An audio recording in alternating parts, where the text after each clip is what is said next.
We are talking Camp Coldbrook. This one is directed by Andy Palmer and stars Chad Michael Murray, Danielle Harris, of course a genre stalwart, and a small appearance by Courtney Gaines. Now the story is one that you may have heard many a time. It focuses on this group of paranormal investigators that have a haunted show, a la Most Haunted, that sort of thing. And their kind of viewing figures are lagging. So they need to try and up the game a little bit, and they decide they're going to have this special episode. Now, this is not a found footage movie, despite the fact there has been countless found footage movies with a similar setup, and even some that aren't.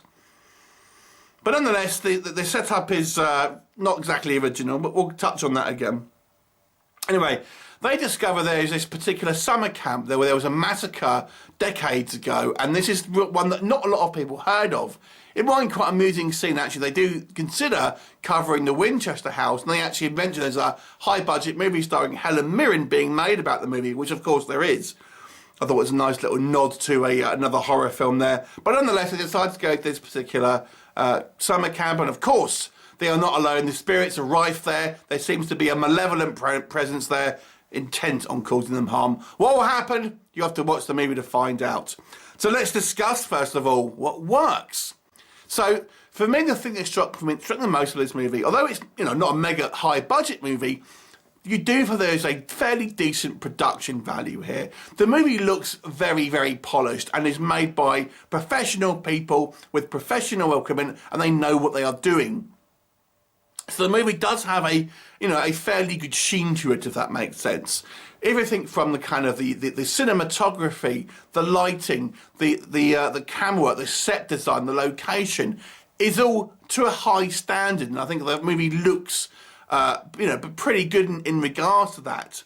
I add to that as well, I think the acting is fairly good. I mean, it's not going to blow your socks off, but I thought everyone here does a reasonable job, with the exception of maybe one person, although put a pin on that because I think that's actually more the writing. But for the most part, I think people here do a pretty decent job here.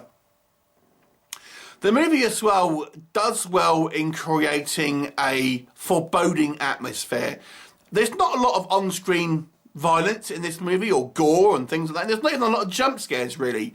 But the movie does have a good sense of foreboding dread, and there are a few scenes here that come across as genuinely creepy. So it does. If you like more creepy movies, slower burn movies, then this may be the one for you. But it's not that this movie is without plot, but again, we'll put a pin in that because I feel there's some issues there. But it's an interesting enough in a story, and it has a slow build of supernatural shenanigans that are happening that I think will keep most people interested. So maybe what doesn't work with this movie. Okay, I mentioned one of the actors, and it's not so much that the guy is a bad actor, I suppose. I just think his part is somewhat of a caricature. So we have two male investigators here. Our main sort of character, Jack, and then we have this other guy, Kevin, who is the kind of like the whiny guy who just kind of is petulant and all of this and thinks he's too good for everything. And he just goes a little bit overboard with it. It seems a little bit unrealistic, and it always bothers me when you have a movie where it portrays a professional, like people who are like professional documentarians, professional filmmakers, yet they don't act professional. It just bothers me a little bit, because I just think it's just kind of, it's false drama. I like to prefer it when we do have characters who do it, who are trained to do a particular job, can do it well, and without the kind of like the need for having just false drama really for the sake of it, to add kind of like more things to happen within the movie. So I don't necessarily blame the actor for that one. The other thing with this movie, I would say, is that the movie is extremely predictable. Now, we've mentioned the movie is very similar to the movies like, Grave Encounters and many others. Now, this isn't a found footage movie. There are a couple of sequences that, that have a found footage format, but for the most part is a very kind of standard way it's filmed and everything. But it's such a similar storyline that we've seen so many times and features so many cliches. There is a twist in this movie, and I saw it coming a mile off. And I just thought, that's going to happen, that person's going to do that, and sure enough, I was right.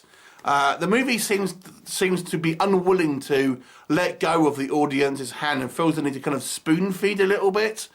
Because I feel like the movie's overly simplistic view of how the plot progresses is a little bit of a disappointment for those of us who want a little bit more cerebral horror. Because I feel this movie is really aiming for the kind of the lowest common denominator, to be quite honest with you. So it doesn't really do anything challenging plot-wise. I've got to say the movie lags just a little bit as well. I would say maybe about a third of the way through. It does a good job of kind of getting the kind of the tension to a certain degree, and then we kind of just wobbling a little bit where I feel it's trying to explain things, and ultimately is a little weaker within that kind of period of time. There's also another character enters the kind of the fray towards the end as well, and that again felt a little bit tacked on. It kind of makes sense to a certain degree, although it is a huge convenience, to be fair. But overall, I've got to say, this is an enjoyable, well-made film. It's not going to blow your socks off story-wise. It's just very, very predictable. But it's certainly worth a watch, although I feel it's something you felt that you would have seen a great many times. And there's not any sort of real standout moments in the film. It's pretty solid all the way through. But there's no one scene to think, wow, that was like an awesome scene. That was like really kick-ass. And I don't know, our kind of antagonist, if you like, it's a little bit on the weak in regards to motivations and stuff. But anyway, it's not bad. I would actually get it's actually, because it's a fairly well-made film, I'm going to give this a slightly above average movie score here. So I want to give it a 6 out of 10. But I don't think it's kind of like going to blow your socks off too much. 6 out of 10. Have you seen it? What did you think of it? Leave me a comment. I look forward to seeing you next time. Bye for now.